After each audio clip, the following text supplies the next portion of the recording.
Gretchen, I like these drawings of what appears to be the same small child. It seems as though, one informs the other, when you work with the same subject twice here in different drawings. I like the way you've handled the nose in both. The glint on the nose of the drawing from the photo is particularly nice. I would say you could probably stand to lighten up on defining individual teeth and maybe focus attention more on eyes and nose than the insides of the open mouth. I like the way that this child looks like a bit of an imp. However, I noted that hatching is a rather slow method for building up value, even if you are working in charcoal, which you must be given the assignment here, assignment 2. This is a lovely drawing, and I love your fixation on the sculptural qualities of the head. If I were to suggest anything, it might be to expand on the lower portion of the drawing. For instance, letting there be a shadow cast by the chin. With the second drawing, I'm really liking the hairstyle, and it's reminding me of that sergeant that I sent out to everybody via email. I like the loose quality. I think you're also taking some cues from Katakolwitz. Adam, looking at your first drawing, one thing I find particularly attractive here is how you have taken some charcoal dust and just smudged in the shadow at the side of the jawline, the smile lines, the shadow under the brows. I like that, and I encourage you to do more of it. In fact, maybe you could do it to the extent where the outline on the jaw gets lost and the shadow sort of takes over, sculpturing the head there, the edge of the head as it sits on the neck. Now, looking at the next drawing, you did get a likeness, and that's a funny sort of smile, but once more I'm going to press you to let go of line and be exuberant as you draw. Tracy, thank you for being so engaged with the drafts aspect of our drawing projects.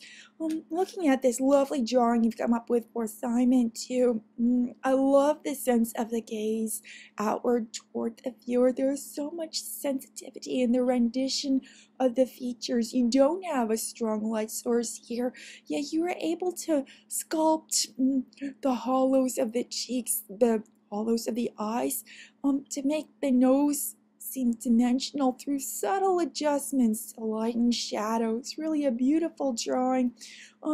With the second drawing, you've also shown us the topography of the face. There, I would say it might do well for you to squint at the drawing so that you can group the various smaller shapes into bigger organizations of light and dark. Chris, thanks for your participation in the draft phase. And also, it seems that both of these drawings are in charcoal and on a larger scale, the 18 by 24 page. That's good. I really like the way you've applied a swath of shadow to the far side of the man's head in the right-hand drawing. Maybe shadows at the neckline and the shirt collar are a little bit drastic by comparison. You are really good at portraying noses. These noses are well understood in terms of structure, and generally the proportions of the faces are very good. I would suggest a little more care in sketching out the ear, even in a quick drawing like the first one. Get that ear the right shape and in the right location, even if you do generalize on the interior aspect of it. Margie, thanks for your involvement in our class. I really like seeing the second version of the first drawing. I like the way the nose has been drawn and the way the left side of the nose winds around and becomes one with the brow. That was a good observation. One problem with drawing people who are sleeping is sometimes the head gets swallowed up by a pillow or the covers, and that can be a disadvantage. Now, with your second drawing, I see how you're working to build the form of the face with value there in the cheeks. Excellent work. I want you to take the same tactic and apply it to the nose. And of course, if you have obvious light and shadow on the face of the subject while drawing, or if you set things up so your photo looks that way, that will help immensely. Remember, work to lose outlines, because when we have outlines, things look flattened. So if your mouth appears outlined, it doesn't have a dimensional quality. It doesn't look like an image of an actual person. I suggest doing a one-on-one tutoring session in the Drawing Learning Center. David, lovely qualities to this first drawing. I'm admiring the mouth in particular and sculptured qualities to the nose. I'm wondering, do you think the eyes might be a little far apart? Usually I'd say they're spacing up for one more eye between the two, and then check to see that the eyes are halfway down.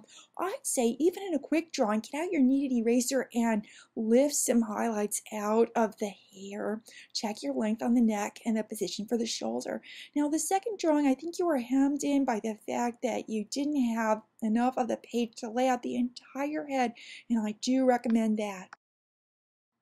David, I'm admiring the lift to the hair you were able to show there by the part in this first drawing, and I can just about make out the detail that you used to draw the eyes with. I like the shadow, the side of the face by the mouth, and the hollow underneath the lower lip above the chin, the shadow that the chin casts.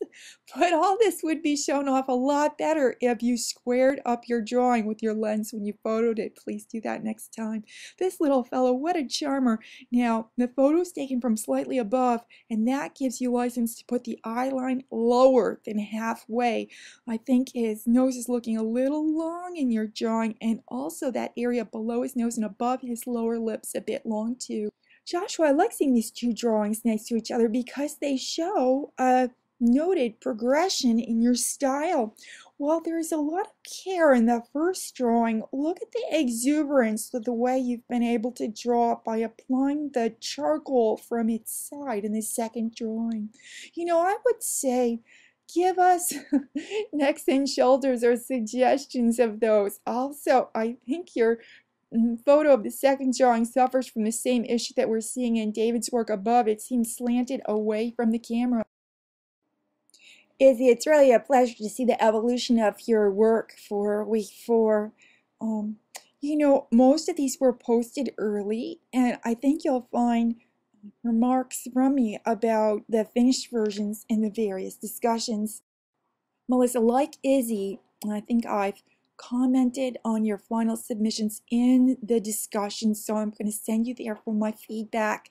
I like to have you do a better presentation of your finals. Make sure that you crop out extraneous background information. Ensure that the photo is taken without a strong shadow across the image. This should be a portfolio quality presentation. Craig, a fine job with this first portrait. You know, the mouth is drawn with such subtlety, and the way that the beard and mustache surround it is remarkable. The whole of the drawing looks good. One small suggestion is maybe you would like to de-emphasize the texture at the outer edges of the hair there above the ears. That edge is probably to the rear of the head and could be a touch out of focus. You know, I think that you are stronger with charcoal. This other drawing, clearly a lot of care and time was lavished on it, but graphite is just not as malleable as charcoal. Debbie, especially the first version of this first drawing, I sense how the eyes appear to be wet, and the nose has a gleam on it. The side of the mouth also catches a little bit of a gleam. The person seems to be looking out at us in a caring or intent way. You know, the hair, though, seems as though it was rushed, or you couldn't find a language to use for the hair, or maybe the background, too. You know, I'd say to do this well, you need to get the model to pose for you again a second time, or another idea is to take a reference photo during the first sitting so you can go back and make adjustments. The second drawing has been improved by your revision. Nice work there. Becky, I see certain strengths in this first shorter gestural drawing. You know, my favorite area is the mouth, and next to that, the eye on the right side. I would suggest that there could be a stronger shadow under the chin, and that the head might be a little wider from the forehead to the back of the skull there on the side where we see the ear. With the second drawing, you know, I have put some notes about your final in the discussion, so I'd like you to look there. One last thing, make sure that your camera is giving us a sharp focus with these drawings. Pat, let's take a look at the work from the photo. Notice how there's a shadow cast from the nose on the left side above the lip. Notice how the upper lip is darker and the lower one's lighter. The highlight on the chin or the nose, those areas are lighter than the whites of the eyes.